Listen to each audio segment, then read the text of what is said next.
Jumping back in. Sometimes, as we're speeding along the fast lane in technology, it's easy to lose sight of where we've come.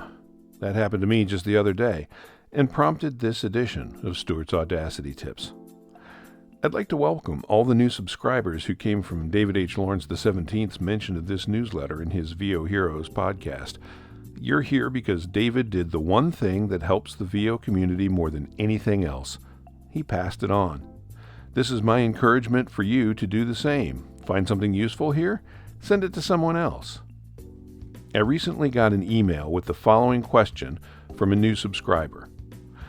I am a former student of David Lawrence XVII from several years ago and have decided to do VO again.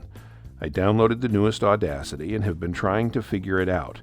My main question is about exporting. There's not a drop-down choice for export selection. This question gave me pause, because it has indeed been a number of years since Audacity changed up the file menu's options for exporting. I had to do a bit of digital archaeology in order to answer the question, so I thought I'd share it here.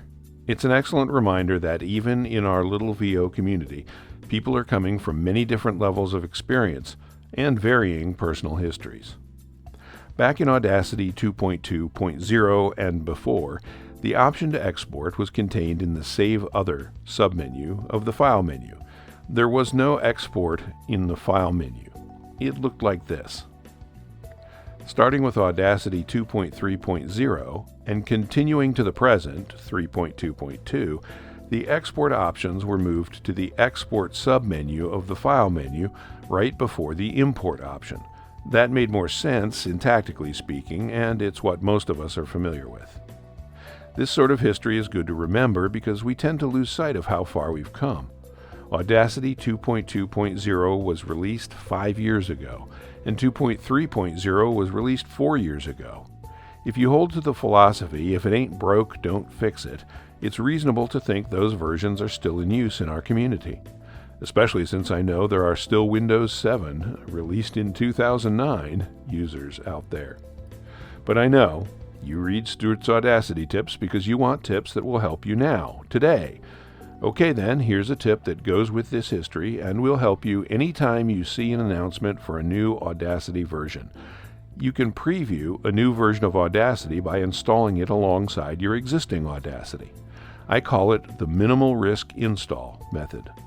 Basically, you just install the new version in a different location from the existing version, and then you can run either one. There are some caveats, though. I'll talk about those caveats now, and in the next edition, I'll get into specifics on how to do minimal risk installs. Caveat 1. I don't recommend installing multiple versions on your production computer if you can avoid it. The following caveats will make this more clear. Sometimes, though, it's your only option.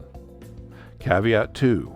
When multiple versions of Audacity are installed, they all share the same preferences settings, unless you set up multiple users on your computer and use different users for each version of Audacity.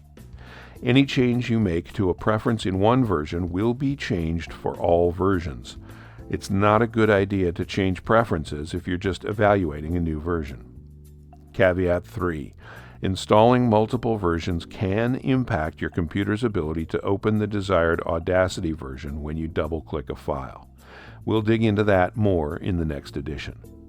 I apologize for leaving things hanging here. The deets are coming soon, so stay tuned. Hope this helps. I'm Stuart.